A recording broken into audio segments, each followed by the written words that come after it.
좋은 아침입니다. 오늘은 9월 20일 금요일입니다. 즐겁고 감사한 하루 되시기 바랍니다. 자, 오늘 역대하 5장 말씀으로 들어갑니다. 다윗이 이미 모든 준비를 다 마쳤던 성전 건축, 이제 솔로몬 시대에 완전히 마무리되었습니다. 다윗은 사실 하고 싶었지만 준비만 하고 시작을 못했죠. 그래서 솔로몬이 다 지었고요. 다 완전히 마무리가 되었습니다. 우리가 어제 말씀에서 여러 가지 도구들을 봤었죠. 그 성전에 쓰일 그 많은 도구들이 다 제자리에 놓여졌습니다. 그리고 여유 있게 만든 것들, 또 뭐 접시나 이런 것들은 100개씩 만들고 했으니까요. 그런 것들은 성전 창고에 보관을 했다고 오늘 본문에 나오고 있습니다. 그리고 이제 제일 마지막에 성전 가장 중요한 곳에 모셔져야 될 그 언약궤, 그 언약궤를 옮겨와야 합니다. 오늘 말씀에 바로 그 얘기가 기록되고 있습니다. 우리 함께 본문을 들여다볼까요? 1절입니다. 이렇게 해서 솔로몬은 주의 성전을 짓는 모든 일을 완성하였다. 솔로몬은 그의 아버지 다윗이 거룩하게 구별해서 바친 성물, 곧 은과 금과 모든 기구를 가져다가 하나님의 성전 창고에 넣었다. 자, 언약궤를 성전으로 옮기다라는 소제목이 붙어있는 2절부터 말씀입니다. 솔로몬은 주의 언약궤를 시온, 곧 다윗성에서 성전으로 옮기려고 이스라엘 장로들과 이스라엘 자손의 각 가문의 대표인 온 지파의 지도자들을 예루살렘으로 불러 모았다. 이스라엘의 모든 남자가 7째 달 절기에 왕 앞에 모였다. 이스라엘의 모든 장로가 모이니 레위 사람들이 궤를 메어 옮겼다. 궤와 회막과 장막 안에 있는 거룩한 기구를 모두 옮겨왔는데 제사장들과 레위 사람들이 그것을 날랐다. 다윗성으로 이미 옮겨졌던 언약궤죠. 다윗은 사실 자신이 직접 성전을 지어서 언약궤를 성전 안으로 모시고 싶었었지만 하나님의 허락을 받지를 못했습니다. 그래서 언약궤를 자신의 왕궁에 모셨죠. 다윗은 아마 이 언약궤를 모시는 것을 정말 기뻐했었던 것 같은데요. 그 언약궤가 왕궁으로 들어올 때 그 자리에서 함께 너무 기뻐서 춤을 추고 있었거든요. 그때 춤을 추다가 바지가 내려가는 걸 알지 못했다라는 기록이 있습니다. 그러니까 다윗의 마음은 정말 성전에 언약궤를 모시고 싶었던 것이 가득했다. 뭐 이렇게 볼 수가 있는 거죠. 지금 이제 옮기는 거리는 그 다윗성에서 성전입니다. 사실 뭐 몇백 미터 되지 않는 거리죠. 아주 가까운 거리라고 좀 볼 수가 있고요. 이제 이스라엘 장로들과 이스라엘 각 가문의 대표들이 예루살렘에 모였습니다. 또 이스라엘의 모든 남자들이 왕 앞에 모였다라고 이렇게 기록이 되고 있죠. 그런데 이제 이 절기가 초막절로 보입니다.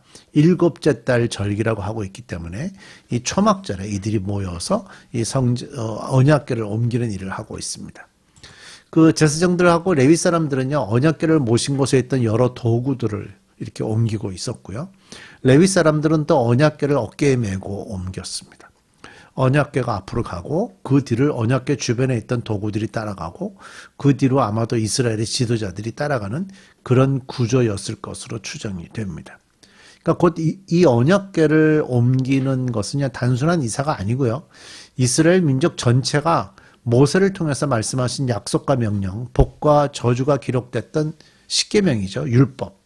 그 율법을 옮기는 일이기 때문에 이스라엘 백성 전체가 여기에 집중을 하고 있는 겁니다. 자, 6절입니다. 솔로몬 왕과 왕 앞에 모인 온 이스라엘 회중이 궤 앞에서 양과 소를 셀 수도 없고 기록할 수도 없을 만큼 많이 잡아서 제물로 바쳤다. 솔로몬은 확실히 통이 크죠. 이전에 처음에 솔로몬이 그 왕이 된 이후에 나갈 때도 1000번제를 드렸다고 그러니까 굉장한 일인데요. 굉장한 일인데 여기도 지금 뭐 셀 수가 없을 만큼 많이 잡았다고 그러죠. 그 3절에 보니까 언약궤를 옮기던 시기를 7월 절기라고 돼 있죠. 그래서 이 7월 절기라는 것은 성경에서 보면 초막절을 얘기합니다. 이 초막절은 뭐냐면 이집트에서 이스라엘 백성들이 해방이 되어서 광야 생활을 할 때 하나님이 주신 절기인데요. 가을에 그러니까 지금 우리 절기로 볼 때 가을에 이스라엘도 그때를 가을이라 하겠죠. 아마 그 가을에 추석하고 비슷합니다.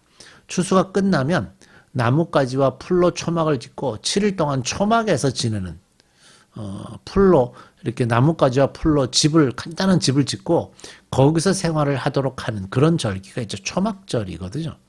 근데 이 절기가 가을입니다. 그러다 보니까 추수가 끝나는 시기이기 때문에 농사를 짓고 추수했던 그것이 이제 먹을 것이 풍성했던 시기입니다. 그래서 이때 언약궤가 옮겨졌기 때문에 이렇게 큰 제사와 잔치가 벌어질 수 있는 겁니다. 그러니까 사실 굉장히 그 중요한 의미가 있었던, 그러니까 기간도 잘 맞았고 언약궤라는 중요한 의미가 또 이 추석이라는 절기와 함께 이스라엘 민족 전체의 큰 축제가 될 수 있었던 그런 배경이 될 수 있는 겁니다. 자, 7절부터 9절입니다. 제사장들은 주의 언약궤를 제자리 곧 성전 내실 지성소 안 그룹들의 날개 아래에 가져다 놓았다. 그룹들은 궤가 놓인 자리 위에 날개를 펼쳐서 궤와 채의 위를 덮었다. 궤에서 삐죽 나온 두 개의 채는 길어서 그 끝이 지성소의 정면에 있는 성소에서도 보였다. 그러나 성소 밖에서는 보이지 않았다. 그 채는 오늘날까지 그곳에 그대로 놓여 있다.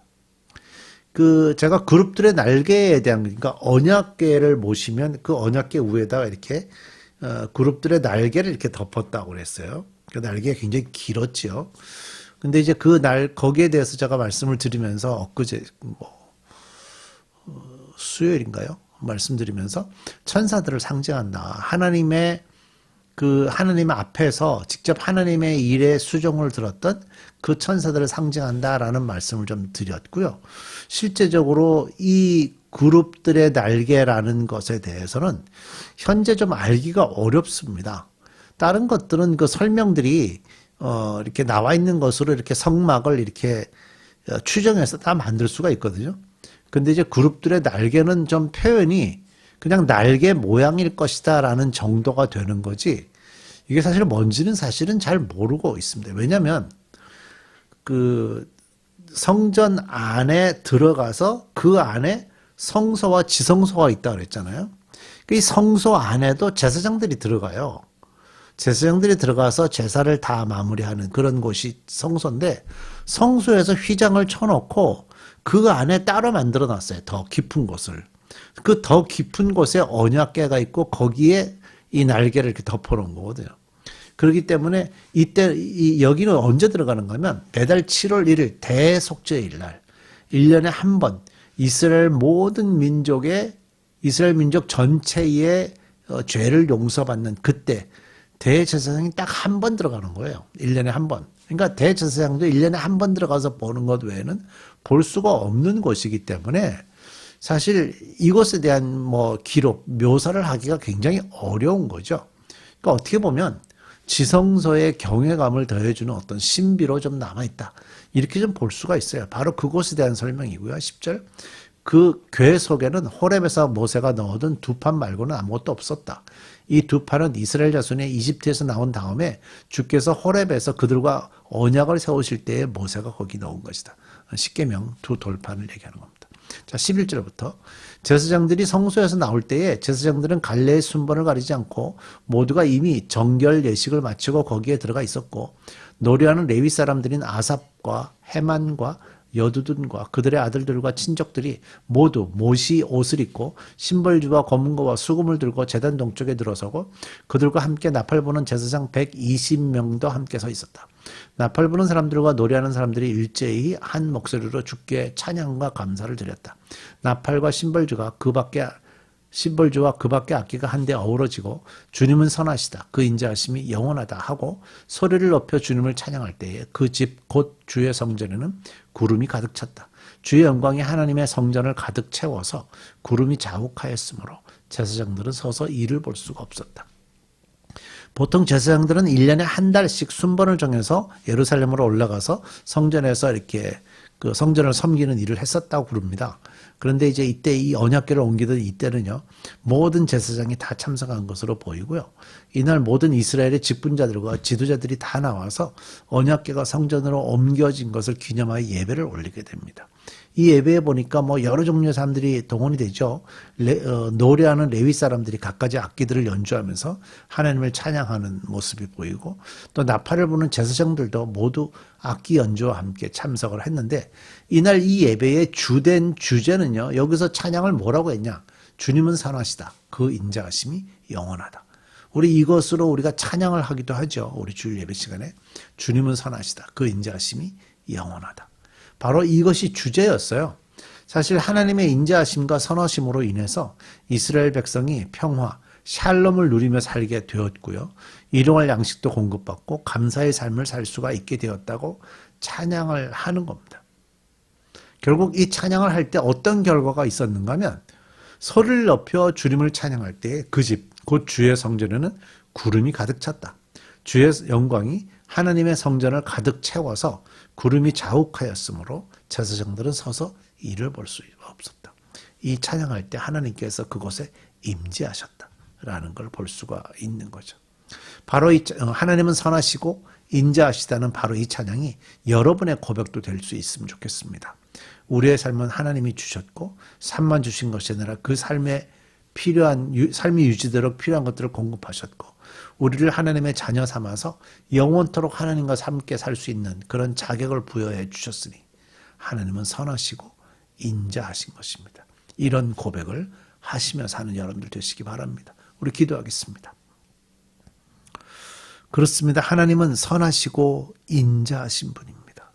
우리의 삶 속에서 이것을 보게 하시고 내가 경험한 이것을 우리의 입으로 우리의 믿음으로 고백하며 살아가는 저희들 되게 해 주옵소서. 예수님의 이름으로 기도드립니다.